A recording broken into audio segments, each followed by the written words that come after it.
Olá, bom dia. Obrigado mais uma vez pela sua companhia. Está começando mais um programa Agronegócio e eu desejo a você aí um dia muito feliz hoje. E no programa de hoje nós vamos falar da queda brutal na relação de troca entre insumos para a produção de milho e soja versus sacas produzidas. Você vai ver que o aumento do número de focos de queimadas na região amazônica tem crescido mais do que em anos anteriores. Eu vou conversar com Guido Juliano Martins de Araújo, diretor do Instituto Saga das Águas, e nós vamos falar sobre agricultura regenerativa.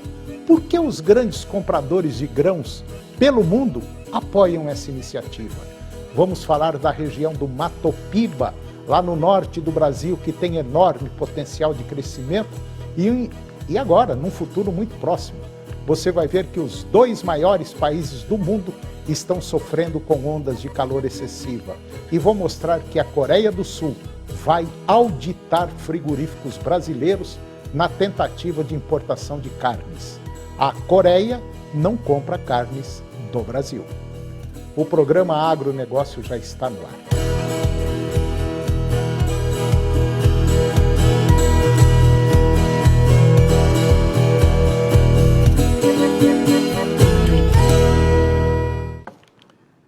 Eu começo o programa de hoje falando sobre a queda na relação de troca entre insumos para a produção de milho e soja versus sacas produzidas. Essa relação de troca ela é vista como um indicador essencial na hora de decidir a compra de insumos e a venda do que se produziu, principalmente para o agricultor brasileiro, que mesmo com a queda dos preços das principais commodities agrícolas, ainda permanece com seu poder de compra favorável. Segundo o relatório do Radar Agro, da consultoria Agro Itaú BBA, o agricultor, no ano passado, tinha que desembolsar 63 sacas de 60 quilos de milho para comprar 1 tonelada de MAP, que é o fosfato monoamônico. Atualmente, para a compra do mesmo fertilizante, o total caiu de 62 para 41 sacas. Seguindo a linha de comparação, as quantidades necessárias para a compra de 1 tonelada de potássio e também de ureia passaram de 63 para 31 sacas para comprar 1 tonelada de potássio e de 35 para 26 sacas para comprar 1 tonelada de ureia. Em relação à soja, para obter 1 tonelada de fertilizante de potássio, que é o cloreto de potássio, KCl, no ano passado, eram necessárias 30,5 sacas. Atualmente, você compra a mesma tonelada com 11,3 sacas de soja, menos que a média histórica de 17,2 sacas. Já o fosfato monoamônico, no ano passado, você precisava de 30 sacas de soja de 60 quilos para adquirir 1 tonelada, enquanto atualmente são necessárias 15 sacas, menos do que a média histórica, que é de 21 sacas. Para a Giroagro do Itaú BBA, uma das maiores indústrias de fertilizantes do país, este é um ótimo momento para tomar uma decisão devido à excelente relação de troca. O produtor rural deve se planejar enquanto o seu poder de compra está promissor. É preciso aproveitar esta oportunidade para garantir melhores resultados no próximo ano. E agora eu vou comentar sobre o aumento do número de focos de queimadas na região amazônica, que tem crescido muito mais do que em anos anteriores. Só agora, no primeiro semestre deste ano, o Brasil registrou queimadas em 2.150.000 hectares, sendo a Amazônia o bioma mais afetado, com um aumento de 14% em relação ao ano anterior. A Amazônia foi responsável por 68% de toda a área queimada no país nesse período. O Cerrado também sofreu impacto, com 639.000 hectares queimados, um aumento de 2% em relação a 2022. A maioria das queimadas ocorreu em vegetação nativa, especialmente em formações campestres, enquanto as pastagens representaram 8,5% da área queimada devido ao uso agropecuário. Roraima liderou as queimadas no Brasil com 1 milhão de hectares queimados, representando 49% do total nacional. Mato Grosso e Tocantins também contribuíram muito, com 258 mil hectares no Mato Grosso e 254 mil hectares no Tocantins. Esses 3 estados, Tocantins, Mato Grosso e Roraima, foram responsáveis por 82% de toda a área queimada. Os municípios mais afetados foram Normandia, Pacaraima e Boa Vista, todos em Roraima. No Cerrado, cerca de 75% da área queimada nos primeiros 6 meses deste ano ocorreu em vegetação nativa, com formações campestres e savânicas, enquanto os outros 25% ocorreram em áreas antrópicas, principalmente relacionadas à agricultura. A área queimada no primeiro semestre deste ano, no Cerrado, está dentro da média dos últimos anos, com destaque para ações de queimadas prescritas que são realizadas durante esse período como parte da estratégia de prevenção de incêndios florestais, ou seja, manejo integrado do fogo. Porém, a área queimada no mês de junho foi maior do que nos meses anteriores. Isso porque o período de seca no bioma está começando. A situação ela pode se agravar ainda mais com a chegada do fenômeno El Niño. Pelo menos é o que explica a coordenadora operacional do MAP Biomas Fogo e pesquisadora do IPAM, a Vera Arruda. E agora você vai ver que os 2 maiores países do mundo, eles estão sofrendo com ondas de calor excessiva. Países ao redor do mundo, da China aos Estados Unidos, estão lutando contra as ondas de calor com o início do fenômeno climático El Niño, ajudando a elevar as temperaturas. Cientistas disseram que a mudança climática e o El Niño são os principais causadores do calor extremo, que quebraram recordes de temperaturas em Pequim e Roma, deixando cerca de 80 milhões de americanos sob alerta de calor excessivo. O El Niño é um fenômeno natural que, além de contribuir para temperaturas mais altas em muitas partes do mundo, também causa ciclones tropicais no Pacífico e aumenta os riscos de chuva e inundações em parte das Américas, Ásia e outros lugares. Em junho, a Administração Nacional Oceânica e Atmosférica dos Estados Unidos, que é o NOAA, ele declarou que um El Niño está em andamento. Os últimos 3 anos foram dominados pelo padrão mais frio do Laninha. Os cientistas alertaram que este ano parece particularmente preocupante. A última vez que um forte El Niño esteve em pleno andamento foi em 2016. O mundo viu seu ano mais quente já registrado. Os meteorologistas esperam que este ano o El Niño, juntamente com o aquecimento excessivo causado pelas mudanças climáticas, leve o mundo a enfrentar altas temperaturas recordes. Os cientistas alertaram que este ano parece particularmente muito preocupante. A última vez que um forte El Niño esteve em pleno andamento, em 2016, o mundo viu seu ano mais quente já registrado. E os meteorologistas esperam que este ano o El Niño, juntamente com o aquecimento excessivo causado pelas mudanças climáticas, leve o mundo a enfrentar altas temperaturas recordes. E agora você vai ver que a região do Mato Piba, no norte do Brasil, tem um potencial de grande crescimento e um futuro muito próximo. De acordo com o estudo realizado pelo Ministério da Agricultura e também pela Embrapa, Empresa Brasileira de Pesquisa Agropecuária, a região conhecida como Mato Piba, ela é formada pelos estados do Maranhão, Tocantins, Piauí e Bahia, e vai representar aí um crescimento significativo na produção de grãos nos próximos 10 anos. A projeção indica que a região irá alcançar a marca de 48 milhões de toneladas de grãos até a safra 2032-2033, o que representa um aumento de 37% em relação à produção atual.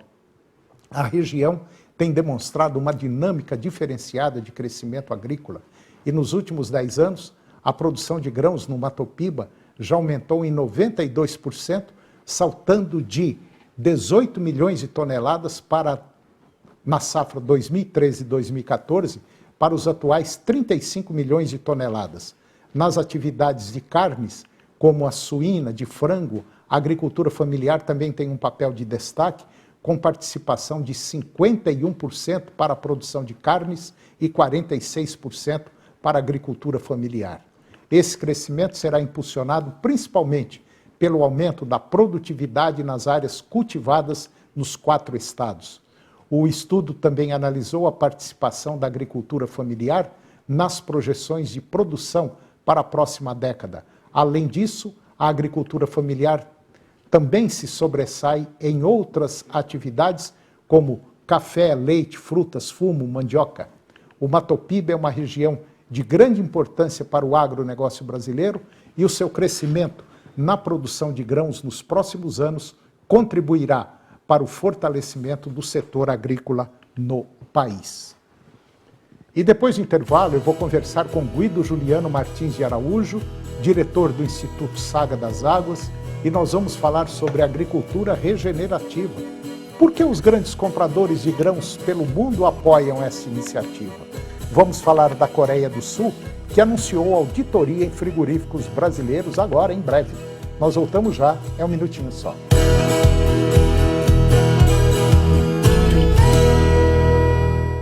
Ela chegou com tudo, vocês estavam esperando a sexta-feira, né? E com ela, o Jornal do Meio-Dia, com muitas notícias e informações para vocês. E sexta é dia de INSS no JMD. Mande sua pergunta ou vídeo no nosso WhatsApp, que o Gilson Cardoso Alves responde ao vivo, sobre aposentadoria, auxílio-doença, pensão e muito mais. Nosso encontro 11h45, eu e toda a equipe esperamos vocês. 985-19-7000. Participa, vai!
Instalar ou trabalhar no setor de energia solar? Participe do Fórum GD nos dias 9 e 10 de agosto, no Centro de Convenções Goiânia. Acesse agora forumgdcentroeste.com.br e faça parte desta história.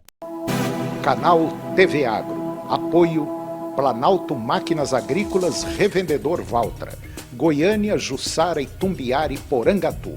Estância Bahia Leilões. Estância Bahia a serviço da pecuária brasileira. Europoços Artesianos. Poços com até 800 metros de profundidade. Nutroeste Nutrição Animal. Tecnologia de resultados a serviço do pecuarista. Volumoso X-Gold Pasto. Pastagens com raízes profundas. Canal TV Agro. O canal do agronegócio.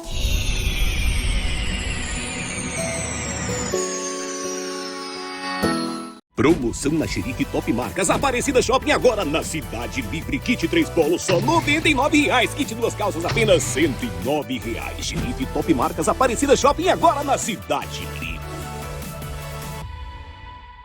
Celular 5G é no Fujioka. Variedade, tecnologia e as novidades das maiores marcas. Galaxy A14, 10 de R$ 99,90 sem juros. Galaxy S22 5G 128GB, 10 de R$ 399,90. Fujioka. Diversão, belos lances, golaços e muita informação. Eu tô curioso, hein? Vamos curtir junto? Tem SBT Esportes. Agronegócio. Oferecimento Moinho Fino. A delícia que é o nosso café de todos os dias. Puríssimo. Senar Goiás, a maior escola da terra. Seu New Holland precisa de uma peça? Clica na Carpal que chega. carpaltratores.com.br.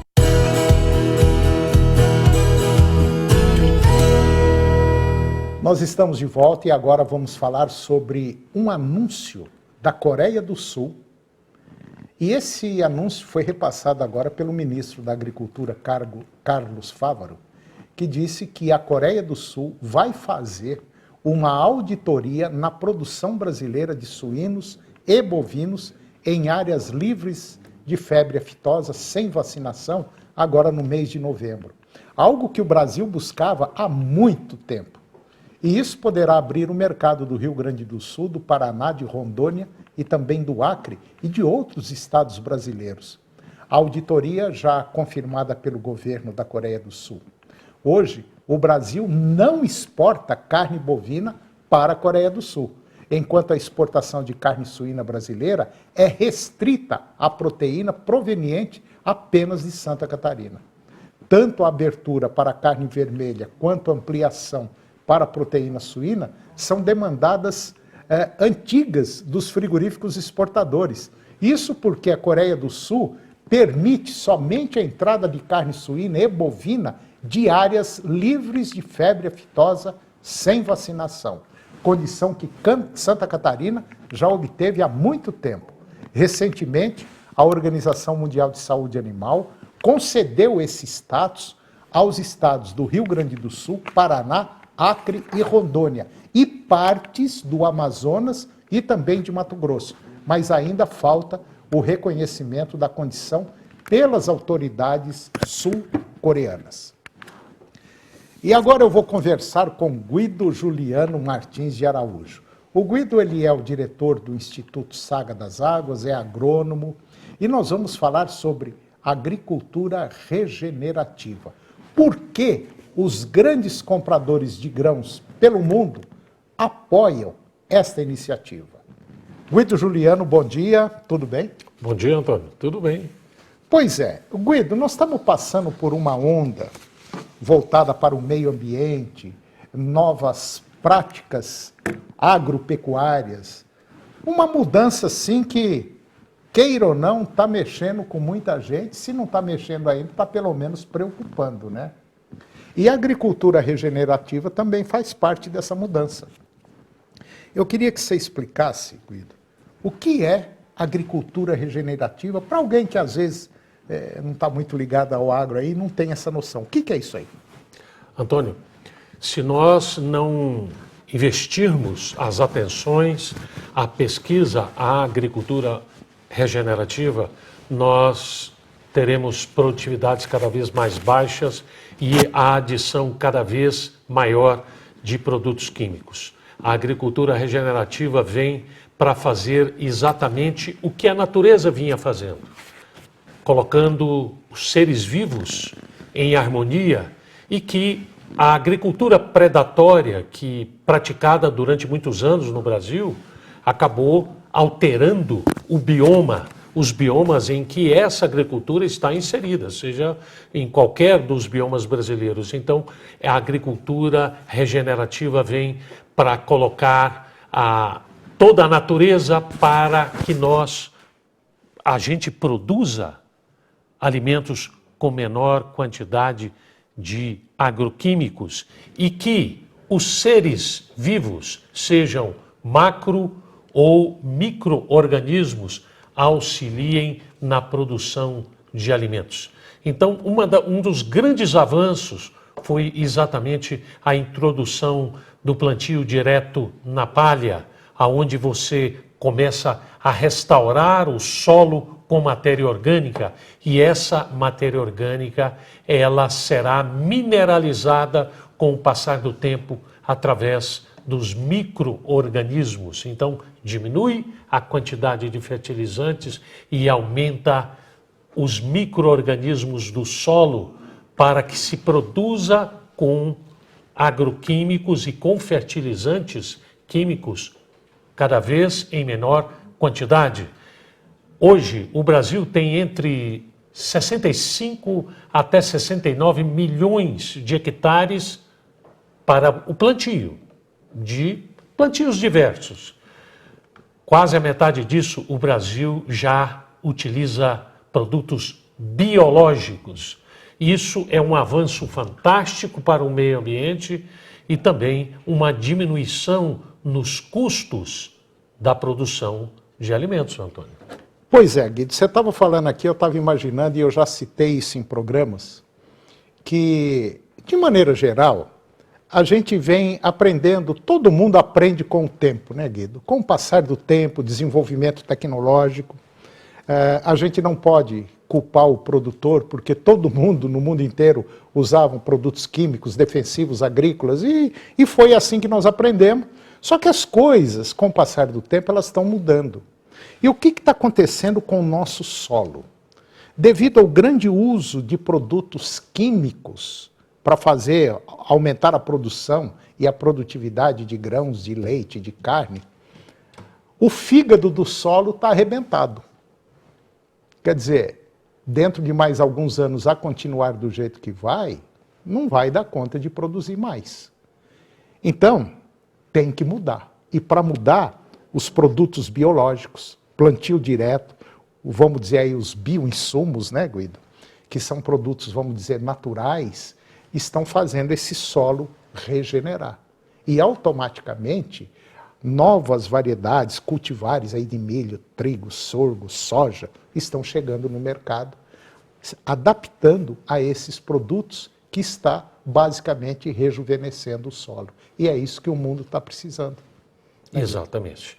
E a gente assiste isso, Antônio, porque de poucos anos para cá, os pesquisadores e o próprio agricultor eles chegaram à conclusão que esse excesso de produtos químicos estava levando a uma menor produtividade. Como exemplo, a adição do cloreto de potássio tem como base o cloro, né? Então, na sua cadeia, na sua estrutura molecular, tem o cloro. O cloro é o nosso desinfetante que mata as bactérias todas. Quando você joga um cloreto de potássio no solo, você está matando os organismos vivos naquela área. Então, hoje, a gente assiste à diminuição da utilização do cloreto de potássio e a colocação do pó de rocha, né, com potássio e outros minerais, justamente para que a gente não altere esta biota do solo, que vai nos auxiliar a mineralizar a matéria orgânica e colocar produtos livres. Mas é bom que a gente lembre, a diminuir até próximo de zero a utilização de agroquímicos, isso hoje é impossível, mas a diminuição drástica dessas substâncias, isto já está acontecendo no Brasil. Ô Guido, você estava falando aí, de novo eu matutando aqui. Todos nós, todo mundo, todo ser vivo, tem uma quantidade X de bactérias no nosso organismo que são benéficas para o nosso organismo. Então, ela tem que estar em equilíbrio com o nosso corpo para a gente estar legal. Quer dizer, qualquer coisa que você come fora do esquadro, o que acontece? É diarreia, é dor de cabeça, é enjoo, é a boca amargando, alguma coisa aconteceu no seu organismo.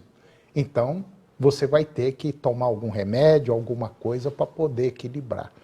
E, geralmente, um chazinho, que é coisa natural, às vezes resolve o problema, né, Guido? Sim. E é justamente o que está sendo feito com a agricultura hoje. Nós estamos usando chás, produtos naturais, para melhorar esse solo. Para automaticamente, como o Guido falou, nós não vamos parar. É impossível, nesses próximos 20, 30 anos, talvez, parar definitivo com produtos químicos. Eles serão necessários, sim, mas em menor escala, né, Guido? Para não agredir o fígado, o pâncreas do nosso solo. E a gente está enriquecendo o solo cada vez mais exatamente com esses produtos, aumentando a variedade de micro-organismos no solo, que são nossos parceiros. E hoje a pesquisa busca bactérias até que auxiliam a absorção e a retenção de água próxima às raízes, justamente para suportar períodos de estiagem. E esses micro-organismos estão sendo buscados em áreas do semiárido brasileiro. Então, a pesquisa avança, isso que é uma maravilha, avança para melhorar a nossa produção de grãos e cada vez mais afetando menos o meio ambiente, buscando essa harmonia, esse balanço que você fala, Antônio, para que a gente se perpetue produzindo alimento para o mundo. Volto a dizer, o Brasil é e será o celeiro do mundo, o curral do mundo. Guido, e não tem outra saída não. O mundo todo está de olho no nosso país.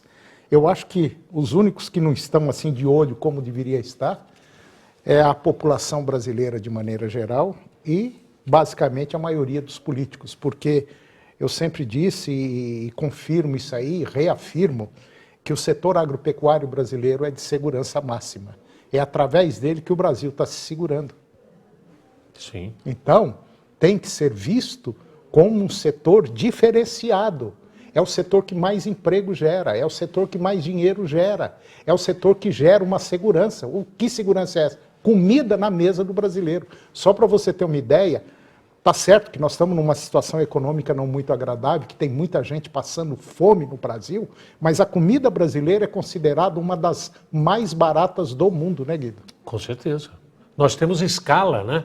Nós temos grandes áreas, como eu disse, nós temos próximos de 70 milhões de hectares de plantio no Brasil, e essa economia de escala que é fabulosa, e o Brasil é o único país que possui essas extensas áreas, e ainda é bom que se diga, somente em torno de 8% do território brasileiro está dedicado à agricultura. E se nós ocuparmos as áreas de pastagens degradadas, que são em torno de 25% do território brasileiro. Então nós temos ainda uma área muito grande a ser explorada sem derrubar uma única árvore.